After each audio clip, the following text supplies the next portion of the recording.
우리 마가복음 16장 16절을 한번 볼까요? 믿고 침례를 받는 자는 구원을 받으려니와 믿지 않는 자는 정죄를 받으리라. 너무 간단하게 말씀을 해놨죠.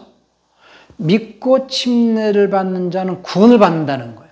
그러니까 침례 안 받으면 구원이 없는가 그러면 어떻게 생각하세요? 예수님을 믿고, 거기는 빌립으로 표현했어요. 예수를 믿는 자는 그 다음에 뭐 해야 된다? 침례 받아야 된다. 그러면 침례를 받았기 때문에 구원을 받느냐? 그게 아니고 그거는요 너무 아주 함축해서 요약을 해놓은 거예요. 예수님을 믿는다라고 하는 것은 거기에서 예수님이 세상을 구원하신 구세주신 것을 믿고 하나님의 아들이신 것을 믿고 그분이 나의 주인님인 것을 받아들이는 자는 침례를 받아야 된다 할 때 그 침례는 하나님의 말씀에 순종으로 죽는 삶을 살라는 거예요. 순종으로 죽는 삶을 살아내는 것이 구원을 받는 삶이거든요. 이것을 간단하게 요약을 했어요. 이스라엘은 출애굽을 하고 홍해를 건너고 구름 아래에서 광야 생활을 하면서 요단을 건너는 과정이 여기 베프티스트의 여정이거든요. 고린도전서 10장 1절 2절을 우리 권사님이 한번 읽어주세요. 형제들아, 이제 나는 너희가 모르는 것을 원치 아니하노니 이는 우리 조상들이 모두 구름 아래 있었고 모두 바다를 통과하였으며 모두 구름과 바다 속에서 모세에게 침례를 받았고. 예, 모세가 그냥 이래이래 다 침례 줬다는 얘기입니까? 그 수백만의 사람들을 다 줬을까요? 그런 얘기가 아니고 순서는 그겁니다. 이스라엘이 유월절 양을 잡고 문설주와 문지방에 피를 발랐잖아요. 그리고 이제 그 유월절 대속 사건이 있고 난 다음에 나와가지고 홍해를 건너죠. 그 다음에 광야 생활을 하면서 구름 아래 있죠. 그리고 마지막 요단을 건넙니다. 그러니까 대속의 은혜를 믿는 자는 베프티스트의 삶을 살아오는 거예요. 홍해를 건너고 구름도 물이죠. 그냥 엄청난 구름이 와서 물폭탄을 막 쏟아부었잖아요, 이번에도. 저 밑에는. 그리고 구름 아래 있다는 것도 물 아래 있다는 것이고 홍해도 물을 건넜다는 것이고 요단을 건너잖아요. 이 과정을 단적으로 보여주신 것이 예수님의 공생이거든요. 예수님께서 누가복음 3장 7절 8절을 읽으세요. 요한이 세례를 받으러 나온 그에게 이르되 목사의 자식들아 누가 이에게 이르러 장차올 친구는 피하려 하느냐. 그러므로 회개에 합당한 양면을 맺고 속으로 아브라함이 우리 조상이라 말하지 말라. 내가 너희들에게 이르노니 하나님이 등이 이 돌로도 아브라함의 자손이 되게 하시리라. 누가복음 3장 21절 22절 보세요. 백성이 다 세례를 받았으에 예수도 세례를 받으시고 기도하시되 하늘이 열리며 성령이 되기 같은 형체로 그의. 자, 누가복음 3장 21절에서 예수님이 요한에게 침례를 먼저 받으셨죠. 그리고 이제 그게 3장입니다. 요한이, 그러니까 누가복음 3장에서 요한에게 침례를 받으시고 그 다음부터 공생애를 시작을 해요. 공생애를 쭉 시작하시는 과정에서 이제 어디까지 12장까지 넘어갑니다. 3장에서 받으시고 12장을 보세요. 또 12장 49절 50절을 보세요. 내가 불을 땅에 던지러 왔느니 이 불이 이미 붙었으며 내가 무엇을 원하리요. 나는 받을 세례가 있으니 그것이 이루어지기 전까지 나의 답답함이 없다. 자, 누가복음 3장에서 받으셨잖아요. 누가복음 3장에서 침례를 받으셨고 12장에 와서 하신 말씀이 내가 받을 침례가 아직 있으니 이것이 이루기까지 나의 답답함이 없다겠느냐라고 말씀하시잖아요. 그러면 누가복음 12장은 아직 침례를 받기 전이에요? 받은 후예요? 제 말씀 잘 들으세요.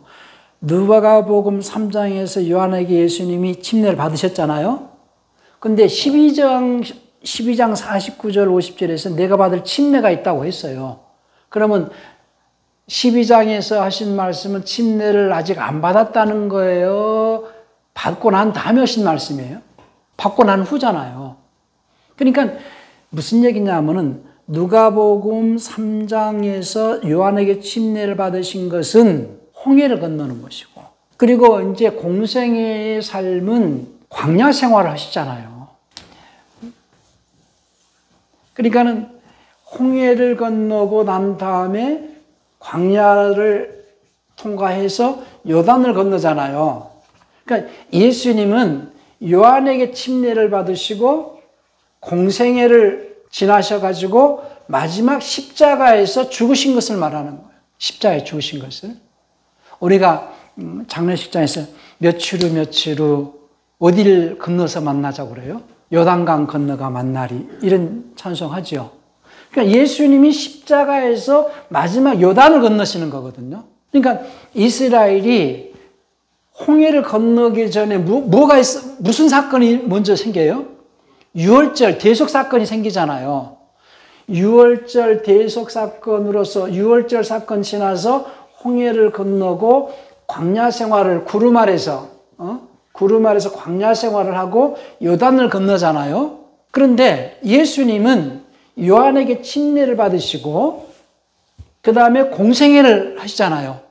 광야에서 공생애를 하시죠. 그 다음에 마지막 요단을 건너시는 것이 십자가에 죽으시는 거죠. 그러니까 누가복음 12장 49절 50절에서 내가 받을 침례는 아버지의 뜻을 순종으로 죽는 십자가 사건을 말하는 거예요. 그러니까 이것이 하나님의 아들의 여정이고 이스라엘이 애굽에서 출애굽을 해서 가나안까지 들어가는 여정이에요. 이 이스라엘이 출애굽을 해가지고 가나안까지 들어갈 때 몇 명 들어갑니까? 2명 들어갔어요. 여기서 나온 사람 가운데서 2명 들어갔어요. 나머지는 광야에서 전부 태어난 자들이죠. 출애굽을 해서 요단을 건너서 가나안에 들어가는 숫자가 2명밖에 없다는 사실을 아셔야 됩니다. 지금 예수 믿는 자들이 이 과정에서 다 죽거든. 지금 믿음이 다 죽었어요.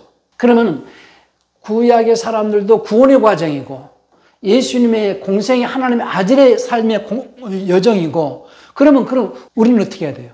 우리도 이 과정을 거쳐야 되거든요. 우리도 이 과정을 거쳐야지 천국 가는 거예요. 우리는 지금 광야 생활, 그러면 지금 광야 생활인 공생의 삶을 살고 있느냐? 신앙생활이 지금 공생의 삶을 사는 것이고 하나님의 아들의 삶을 사는 것이고 광야 생활을 하는 것인데 지금 그렇게 살고 있느냐는 거예요. 그렇게 살고 있지 않다면 전부 죽은 자들이라는 거예요. 남의 얘기가 아니고 지금 우리가 중요합니다. 지금 심각한 얘기예요. 그러면은 여기서 질문을 합니다. 예수님은 유월절에서 양을 잡는 것은 양이 죽어서 피를 뿌려야 되잖아요. 그것은 뭐 때문에요? 죄 때문이요. 아담이 지은 그 원죄로 인하여서 인류는 어린 양이 피 흘려서 광야 생활을 거쳐서 요단을 건너야 되는데 예수님은 죄가 없는 분이니까 이런 어떤 과정이 필요가 없죠. 예수님은 요한에게 침례 받을 때에 죄인의 신분으로 받아요? 의인의 신분으로 받아요? 예? 요한이 요단강에서 외칠 때에 많은 유대인 이스라엘 사람들이 와서 요한에게 침례 받지요. 침례를 받는데 그 바리새인과 서기관들이 와서 오니까 바리새인과 서기관들이 오니까는 그들에게 요한이 외치기를 뭐라고 외칩니까? 이 독사의 세대야 누가 임박한 진노를 피하라 하더냐? 회개에 합당한 열매 맺고 와라 그러죠. 그러니까 요한에게 받는 그 침례는 죄인인 것을 고백하게 하는 침례다 하는 얘기예요. 자, 아까 여기서 물이라고 말할 때에 물은 성경에서 말씀이라고 그랬죠. 그럼 율법이 있고 구약의 물은 율법이고 신약의 물은 믿음의 법이에요. 예? 믿음의 법. 그럼 모세에 적혀있는 모세법, 여기는 그리스도의 법 이렇게 구별이 되어 있죠. 보통 우리가 예를 들어 구약 이쪽은 신약 이렇게 말하잖아요. 그러면 율법도 여기서는 물로 표현하죠. 마지막 선지자가 요한인데 요한이 이스라엘에게 물로 침례를 줘요. 그럼 요한에게 침례를 받는 그들은 율법 아래에 있었던 자들이죠. 율법 아래에 있었던 자들. 율법 아래에 있던 자들은 자기 자신이 죄인인 것을 고백하게 하는 법이 율법이라고 그랬죠. 율법으로서는 죄인인 것을 나타내게 하는 법이 율법이고 죄인임을 고백하게 하는 법이 율법이에요. 율법 아래 있다는 얘기는 곧 죄인이라는 거거든요. 이제 제 설명을 듣고 로마서를 쭉 읽고 히브리서를 읽고 이제 읽으시면서 이해가 되셔야 됩니다. 율법 아래 있다는 것은 우리가 율법 아래 있지 않냐고 은혜 아래 있다 이렇게 얘기를 하는 구절을 읽어보셨죠? 율법 아래 있다는 것은 죄 아래 있다는 거예요. 그러니까 요한에게 침례를 받으러 나온 자들은 나는 율법 아래 있는 자요 나는 죄인입니다라고 고백하는 자다 그 말이에요. 왜? 요한이 지금 외치기를 나는 그 메시아가 아니다. 내 뒤에 오시는 그분이 메시아다 이렇게 말씀했잖아요. 그러면 나는 죄인들이 죄인인 것을 고백하게 하는 의미로서 침례를 준다. 근데 죄인인 것을 빨리 고백해라. 내 뒤에 오시는 그분은 누구를 찾으러 오신다? 죄인을 찾으러 오신다. 하나님은 죄인을 찾으러 오세요? 의인을 찾으러 오세요? 하나님은 세상에서 의인을 찾으시는데 의인은 없나니 하나도 없다고 그랬어요. 그래서 세상에 의인이 없으니 진단이 멸망. 전부 죄이니까 죄의 삭은 멸망이잖아요. 사망이잖아요. 그래서 진단으로는 사망이라는 진단이 내려진 세상에 처방을 주실 때 살리려고 누구를 보내시느냐? 예수님을 보내신 거예요. 그러니까 하나님은 의인을 찾으시지만 예수님은 의인을 찾으시지 않냐고 죄인을 찾으러 오신다는 얘기예요. 그러면 예수님이 찾는 대상은 죄인인데 바리새인과 세가인들은 폼 잡고 자기가 의인이네 하고 온다 그 말이에요. 그러니까는 회개에 합당한 열매 맺고 오라 하는 얘기는 누가 의인이 회개해요? 죄인이 회개해요? 그러니까 의인인 체 하지 말고 빨리 죄 있다 고백하면서 오라. 나는 죄인입니다. 겸손하게 나오라는 거예요. 요한이 침례를 주는 것은 이스라엘로 하여금 자기들이 죄인인 것을 고백하게 해서 내 뒤에 오시는 그 주님을 받을 수 있는, 주님을 받아들일 수 있는 그런 고백을 하라는 거예요. 왜? 내 뒤에 오시는 분은 의인을 찾으러 온 것이 아니고 죄인을 찾으러 오시니 너희가 빨리 죄인인 것을 고백해라 하는 차원에서 요한은 요단강에서 물로 침례를 주는데 요한에게 받는 이 침례를 받는 자들은 전부 어떤 신분을 가지고 있는 자들이에요? 죄인인 것을 고백한다 그 말이죠.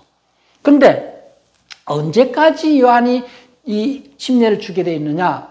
죄 없는 이가 오실 때까지. 그러면 저가 죄 없는 이라는 것을 어떻게 할 수 있느냐? 성령이 임하실 것이다. 그래서 딱 보니까는 요한이 침례를 주는데 바로 예수님이 요한하고는 친척간이잖아요. 그런데 요한이 예수님에게 침례 주고 예수님이 올라오실 때 성령이 임하셨잖아요. 그때까지 요한이 주는 침례였고 요한이 예수님에게 침례를 주고 예수님에게 침례를 주기 전까지는 성령 임하신 적이 없죠. 예수님에게 침례를 주었을 때에 성령 임하셨잖아요. 왜? 예수님은 뭐가 없는 분이기 때문에? 죄가 없는 분이기 때문에. 그러니까 죄 없는 이가 올 때까지 요한은 침례를 줬고 이제부터 예수님은 신분이 죄 없는 의인의 신분으로서 침례를 받으신 최초의 베프티스트다 그 말이에요. 예수님이 이전의 사람들은 전부 죄인의 신분의 베프티스트였다면은 예수님은 죄 없는 의인의 신분으로서 베프티스트였어요. 그럼 죄인의 신분으로서 침례받을 때는 성령이 임하시지 않지만 죄 없어야 성령이 오시죠. 그러니까는 사도행전 19장에서 바울이 복음을 전할 때 너희가 믿을 때 성령을 받았느냐라고 물어봐요. 우리는 성령을 듣지도 못했다. 너희가 누구 이름으로 침례받았느냐? 우리는 요한의 이름으로 침례를 받았다. 그러니까는 다시 받으라 하고서는 예수 이름으로 복음을 전하고 침례를 주니까 성령이 임하시죠. 우리 사도행전 19장 한번 볼까요? 19장 1절부터 7절까지 한번 우리 현우가 읽어볼까요? 아볼로가 고린도에 있을 때 바울이 위치왕으로 다녀 에베소에 와서 어떤 제자들을 만나 이르되 너희가 믿을 때 성령을 받았느냐 이르되 아니라 우리는 성령이 계심을 듣지 못하였노라. 바울이 이르되 그러면 너희가 무슨 세례를 받았느냐? 대답하여 요한의 세례니라. 바울이 이르되 요한의 회개의 세례를 베푸며 백성에게 말하되 내 뒤에 오신 이를 믿으라 하였으니 이는 곧 예수라거늘. 그들이 듣고 주 예수의 이름으로 세례를 받았으니 바울이 그들에게 안수하며 성령이 그들에게 임하시고 강원조하고 예언조하니 모두 12사람째 되니라. 그냥 이 내용을 알고 읽으면 이해가 쉽죠. 그러니까 요한의 이름으로 침례만 받았을 뿐이고 성령은 듣지도 못했다 그랬어요. 근데 왜 다시 예수 이름으로 침례를 받고 안수했더니 성령이 임하시느냐 하는 것은 똑같은 물 아래 들어가는 거지만은 구약의 물은 율법이요. 이제 그 내용을 설명을 했을 거 아니겠어요. 성경은 단순하게 그냥 딱 이렇게 한두 줄로 이렇게 얘기했지만은 그 예수의 이름으로 내 뒤에 오실 믿으라 하고 예수라고는 저희가 듣고 예수 이름으로 주면 간단하게 이렇게 얘기했지만 복음을 전했을 거 아니겠어요. 그래서 율법 아래 있다는 자들은 죄인이라는 것 때문에 성령이 임하시지 않지만 믿음의 법 아래서 예수님이 우리의 죄 문제를 해결했다는 사실을 믿고 그 다음부터 내가 그분의 말씀에 순종하겠습니다라고 고백하는 자에게 성령을 임하시게 되어 있어요.